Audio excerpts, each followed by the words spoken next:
Welcome back to the channel. My name is Brad. Today, we're going to look at the NEOS calls for the month of November.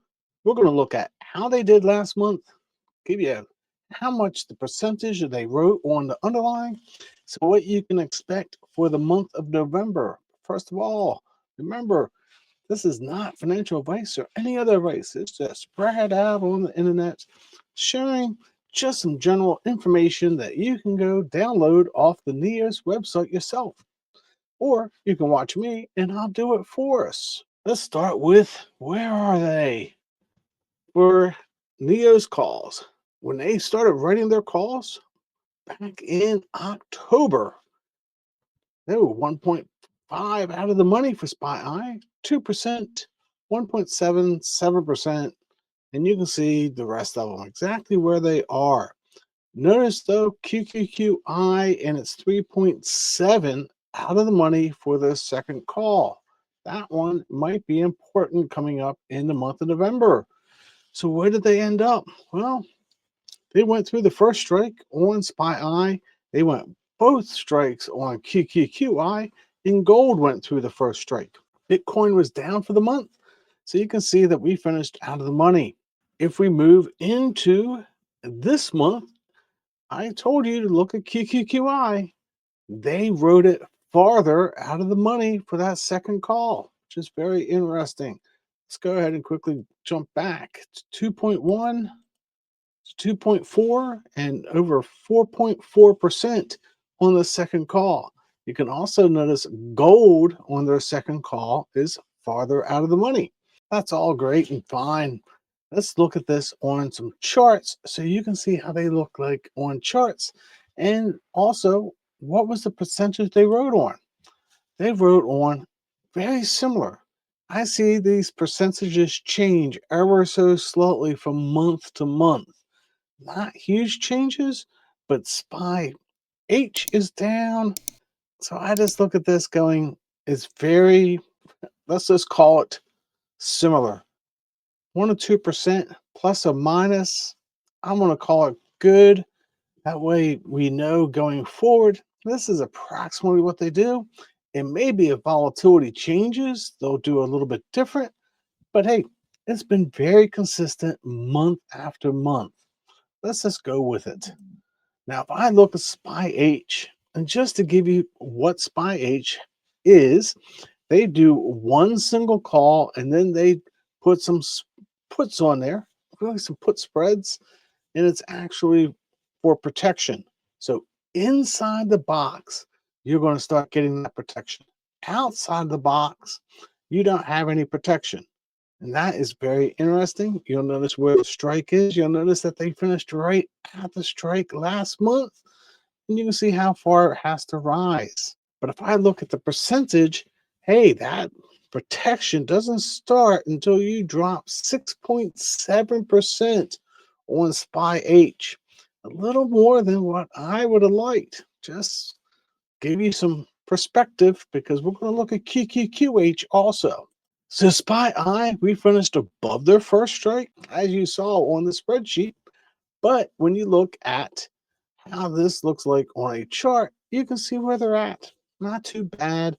You can see where they are and how they finished last month. And I do track this throughout the month on TradingView.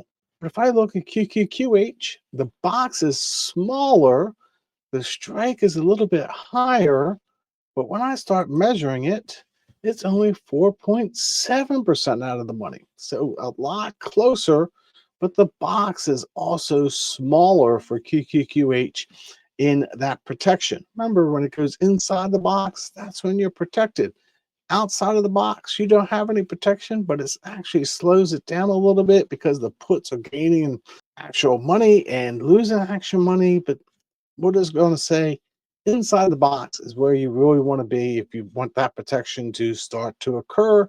Outside the box, it's not really that much protection, just actually changes a little bit of the volatility of the fund. But let's go ahead and look at QQQI. QQQI, they're doing about the same thing. You can look at where they were last month. You can see it's just about the same percentage. Just that second strike is a little bit higher this time than it was last month.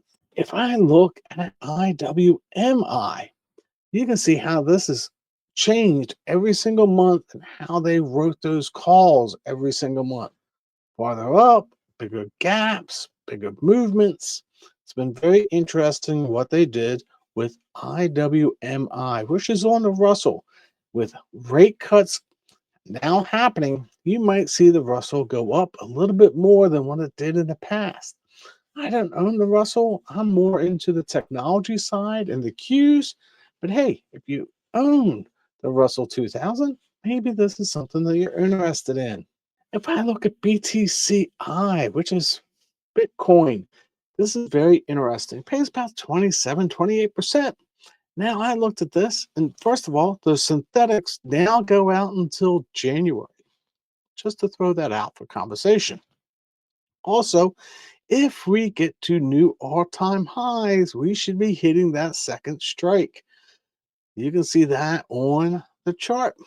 You can see where the all-time highs are at on the indexes, and you can sit there going, that's about where the second strike is.